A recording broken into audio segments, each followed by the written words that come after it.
प्रिय विद्यार्थियों,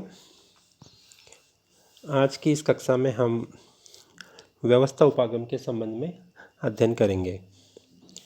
क्योंकि हमने पूर्व की कक्षाओं में देखा है कि हमने शास्त्रीय उपागम का अध्ययन किया, मानव संबंधी उपागम के बारे में देखा, फिर व्यवहारवादी उपागम के बारे में देखा। व्यवस्था उपागम इन सब के बाद की सर्जना है।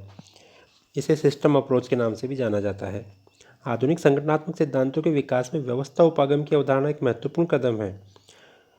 और व्यवस्था उपागम एक महत्वपूर्ण सिलेबस की दृष्टि से तो है ही, समझने की दृष्टि से तो है ही, लेकिन परीक्षा की दृष्टि से भी है। व्यवस्था उपागम के ऊपर अक्सर सवाल आते रहते हैं, इसलिए आप इसको ध्यान से पढ़ें। इसको समझने से आपको प्रशासन की समझ भी बढ़ेगी। तो कहने का अर्थ ये है कि आधुनिक संगठन के जो सिद्धांत हैं उनमें विकास में व्यवस्था उपागम की अवधारणा एक महत्वपूर्ण अवधारणा है। ये संगठन के विश्लेषण में भी सहायता करती है। व्यवस्था उपागम की जो एक शुरुआत है वो सन 1920 में ही एक जो बायोलॉजिकल साइंटिस्ट थे लुडविग एंड बर्टन लैन्फी ने की थी। लेकिन इस पे गंभीरता के साथ में जो विचार विमर्श है वो हमारे सेकेंड वर्ल्ड वार के बाद में हुआ।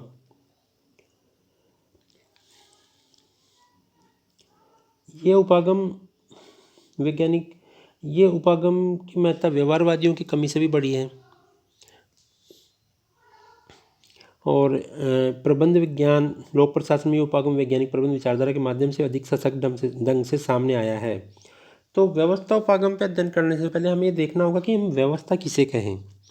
तो सामान्यतः ये दो चीज़ों से बना है। प्रथम, कुछ वैज्ञानिक तो मानते हैं कि जब वस्तुएं महत्वपूर्ण ढंग से परस्पर संबंधित होती है तथा उनके आपस में निर्भरता बहुत अधिक हो जाती है तो व्यवस्था कहलाती है।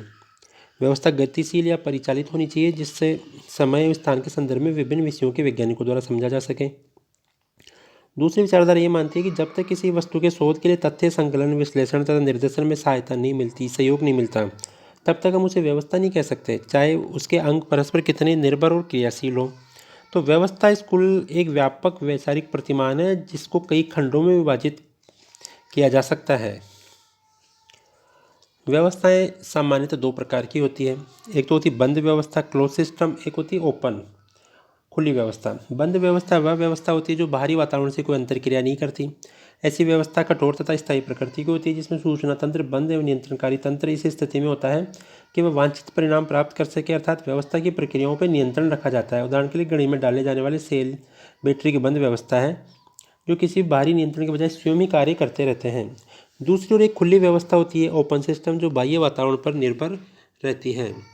ये सिस्टम कैसा होता है? बाहरी वातावरण पे ये ज़्यादा निर्भर रहता है, क्योंकि खुली व्यवस्था का अस्तित्व बाहरी वातावरण पर ही निर्भर करता है। खुली व्यवस्था के अध्ययन में उन सभी संभावित प्रभावों को भी देखा जाता है जो कि वातावरण के द्वारा व्यवस्था पर पड़ते हैं या डाले जाते हैं। सभी जीवित व्यक्ति, पेड़ पौधे तथा मानवीय संगठन खुली व्यवस्थाएं हैं।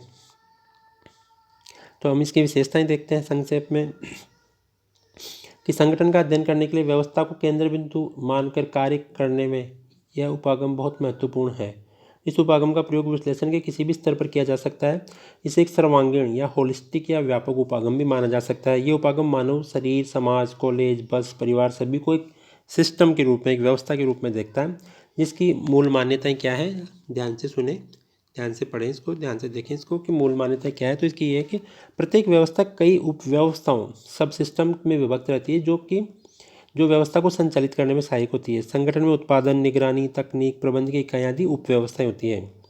प्रत्येक व्यवस्था का प्रत्येक अंग या भाग परस्पर अंतर्निर्भर होता है, एक के बिना दूसरे का कार्य संचालन असंभव है।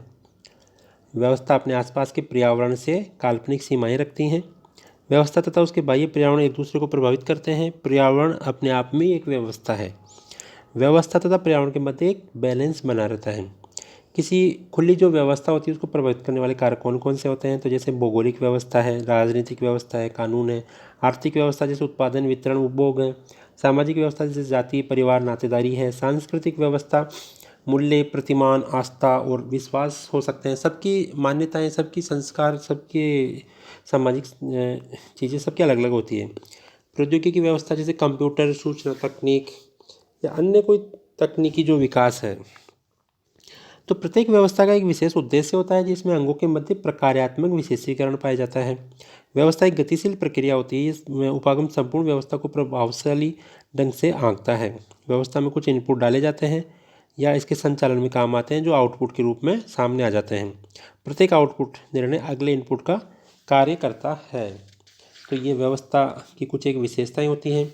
व्यवस्था उपागम का अत्यंत महत्व होता है। ये किसी भी विषय या अनुशासन में इसका प्रयोग किया जा सकता है। इसके माध्यम से हम पारस्परिक अंतर्निर्भरता का हम अध्ययन कर सकते हैं।